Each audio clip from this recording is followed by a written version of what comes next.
Katika chuo kikuu cha Dodoma kulikuwa na mwanafunzi mmoja anaitwa Brian.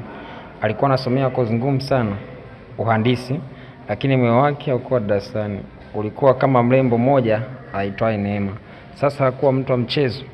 Alikuwa na viwango. Ukimpeleka lunch lazima iwe sehemu ya maana. Ukimnunulia zawadi lazima iwe wao. Brian maskini wa budget, mkopo wa chuo, alianza kuona mapenzi yanahitaji uwekezaji kama biashara.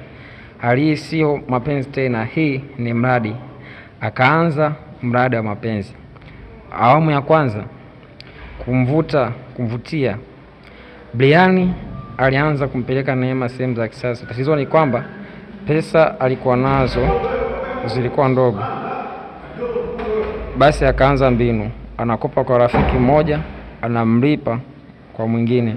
Anatumia hela ya chakula kulipia pizza. Wiki moja anakula miogo tu, lakini Neema anakula baga. Neema akawa anafurahi. Brian, you are so gentle, Brian. Gentleman wa mkopo huu. Awamu ya pili, zawadi za kushtua. Ili kuthibitisha mapenzi, Brian akaamua kununua simu mpya ya kisasa. Simu ilikuwa sawa na ada ya muhula mzima. Rafiki yake Juma akamuuliza, wewe unampenda au unafanya sabuni? Brian akajibu, mapenzi hayana budget. Wiki iliyofuata Brian akaanza kukwepa landlord. Chumba chake kikawa hideout ya mhalifu. Awamu ya tatu, masomo yanasalimiana na mafeli. Kwa sababu ya mradi wa mapenzi, Brian alianza kukosa vipindi. Saa lecture yuko date, kuhubu discussion yuko WhatsApp na Neema. Assignment anaandika I love you badala ya formula. Matokeo alipotoka, Brian alipata F nyingi kuliko herufi za jina lake. Lecturer akamuita, Brian, una hakika unasoma hapa au uko kwenye reality show ya mapenzi? Awamu ya mwisho, kipigo cha maisha. Siku moja Brian akaamua kufanya grand surprise. Akakopa pesa nyingi zaidi, akanunua zawadi kubwa, akapanga dina ya kifahari. Alipofika kumchukua Neema, akamkuta akiwa na mwanaume mwingine ndani ya gari. Brian, Neema, oh Brian, huyu Kevin, actually he is my fiance. Brian akabaki kimya kwa sekunde, kisha akasema, kwa mimi nilikuwa intern wa mapenzi? Mwisho wa dhati. Baada ya hapo, Brian aliacha chuo kwa sababu ya madeni. Akaanza biashara ya kuuza miogo ambayo ilikuwa anaizoea tayari. Na somo lake kubwa likawa uwekeze moyo wako kama unaendesha kampuni bila budget. Sehemu ya pili. Baada ya kuacha chuo na kuanza biashara ya miogo pale stendi. Maisha ya Brian yakaanza kubadilika polepole. Kwanza watu walimcheka, yule si ndio aliuza ada kwa ajili ya mapenzi? Injinia wa miogo huyo. Lakini Brian hakuwa mjinga. Akaamua, kama ningekuwa kwa mpenzi tasimama kwa miogo. Biashara inaendelea. Brian akaanza ubunifu. Miogo ya kukaanga jumlisha pilipili maalum, miogo ya nazi ili wachanganya watu kabisa. Akaweka jina la biashara mihogo ya mapenzi. Ukila unasahau hadi ex wako.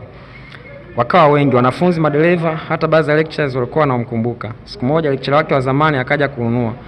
Brian, sasa umebadilisha course? Ndio mwalimu, sasa nasoma applied mihogology. Surprise ya maisha. Siku moja jioni, wakati Brian anauza miogo yake, akasikia sauti inamfanya asame ghafla.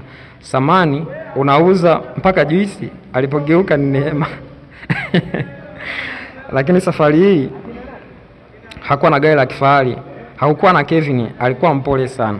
Brian akasema kimoyomoyo, hii episode imebadilika ghafla. Imebadilika ghafla. Brian, umebadilika sana. Ndio, zamani nilikuwa nakopesha moyo bure, sasa hivi nalipisha hadi chumvi. Twist kubwa sana. Neema akasema ukweli, yule Kevin alimwacha.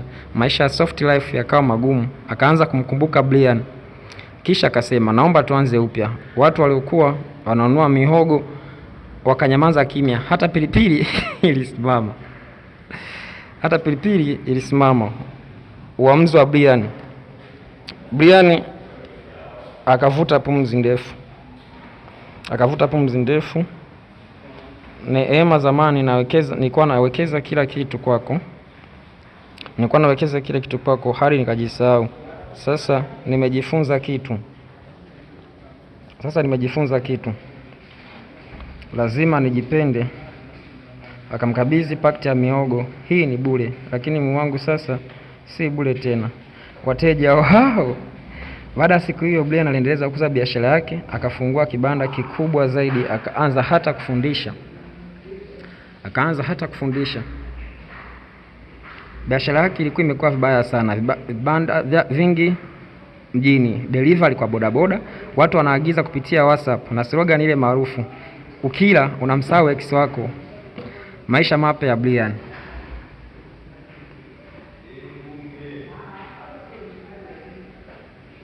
Maisha mapya ya Brian. Maisha mapya ya Brian sasa anavaa suti safi. Ana simu kali bila kukopa na akaunti yake yenye pesa, sio madeni tena. Rafiki yake Juma akamwambia, wewe sasa umeupgrade kutoka Heartbeat hadi Bank Brick. Brian akacheka, nilipigwa na mapenzi, sasa napiga hela. Mshtuko wa Karen. Siku moja Brian alipata simu, hello, tunakutafuta wewe mgeni maalum kwenye Bongo Star Search kama mjasiriamali aliyefanikiwa. Mimi yule wa mihogo, lakini akaenda. Sasa TV inaanza drama. Akiwa studio anahojiwa mbele ya watu wengi. Brian, nini kilikufanya ufanikiwe? Brian akajibu kwa confidence. Nilipoteza mapenzi, nikapata akili. Watu makofi. Lakini ghafla mtangazaji akasema, na leo tuna surprise, mlango kafunguliwa. Akaingia Neema tena. Neema anarudi, lakini si yule wa zamani. Safari hii Neema alikuwa amebadilika, ameanzisha biashara ndogo, pia anaonekana serious na maisha. Akakaa mbele ya Brian live kwenye TV. Mtangazaji, je, Brian unaweza kumpa nafasi tena? Studio ikawa kimya. Brian akatabasamu kidogo kisha akasema, Neema, wewe ulikuwa na somo langu kubwa. Bila wewe labda ningekuwa bado na hara njaa nikiandika I love you badala ya assignment. Watu wakacheka. Kisha akaendelea, lakini maisha amenifundisha, si kila aliyekuumiza unapaswa kurudi kwenye maisha yako. Wengine wanabaki kama chapter, sio kitabu chote. Studio kalipuka kwa makofi. Twist ya mwisho ya kuchekesha zaidi. Baada ya show kuisha, Juma akamwambia Brian, sasa una mpango gani? Mapenzi basi tena? Brian akasema hapana, sasa nataka mpenzi ambaye atanipenda mimi, sio mihogo yangu. Juma, utampataje? Rahisi, nitaanza kuuza saladi. Brian akamfanya biashara mkubwa, mhamasishaji wa vijana na legend wa mihogo ya mapenzi, na somo lake la mwisho likawa, maumivu yanaweza kuangusha au kuinua, inategemea unachokifanya baada yake, na muhimu zaidi usiweke moyo.